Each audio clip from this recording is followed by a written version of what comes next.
All right, we're going to get started with chapter 6. I will say again that there is no graphing in this one. So those of you that were struggling with the graphing, there is no graphing with these. Okay, so the first thing we're going to talk about is how to find the greatest common factor of two or more integers.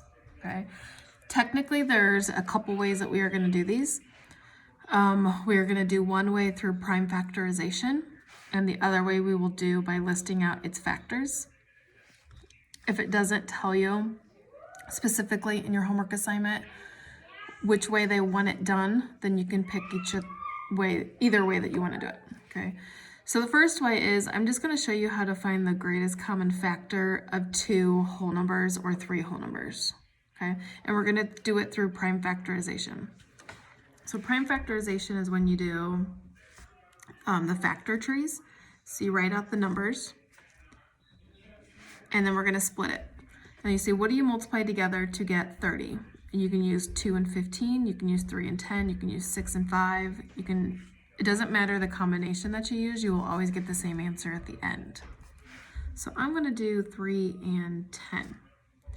Anytime that you hit a prime number, you circle it. Prime number, if you don't remember, is the numbers that only have two factors, which are 1 and itself. So the only numbers that you can multiply together to get 3 is 1 and 3. Okay, 10 can break down to 5 and 2. 5 is prime, 2 is prime. So that one is done. All right, 66, you could do 2 and 33, you could do 3 and 22, you can do 6 and 11. 11 is prime. 6 can break down to 2 and 3.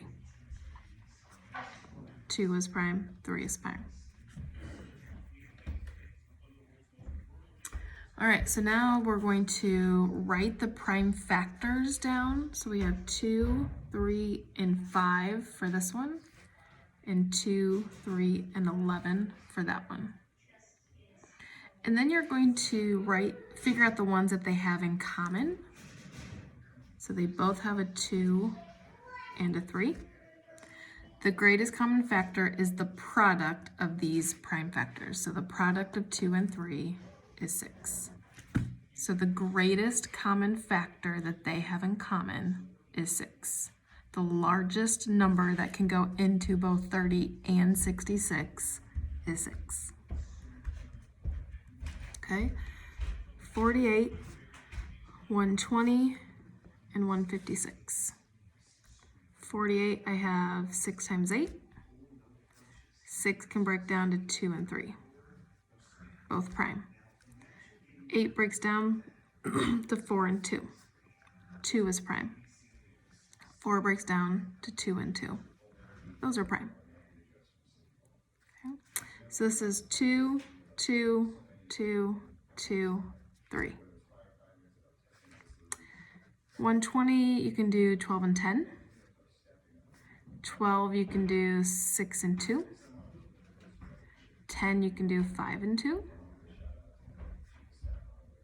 And 6, you can do 3 and 2. So you would have 2, 2, 2, 3, 5. I like to put them in order. It makes it simpler when you get to comparing. All right, 156 I know is divisible by 2 because it's an even number. You might have to divide to find out its partner, and you get 78. Now I need to figure out what can go into 78. It is also an even number, so that makes it divisible by 2. 2, so I have 39. 39 breaks down to 3 and 13, yep. And those are prime. So we have 2, 2, 3, and 13. So what do they have all in common? They have 2 2s and a 3. So 2 times 2 times 3, 2 times 2 is 4, 4 times 3 is 12. So the largest number that they have in common is the number 12. So the GCF is 12.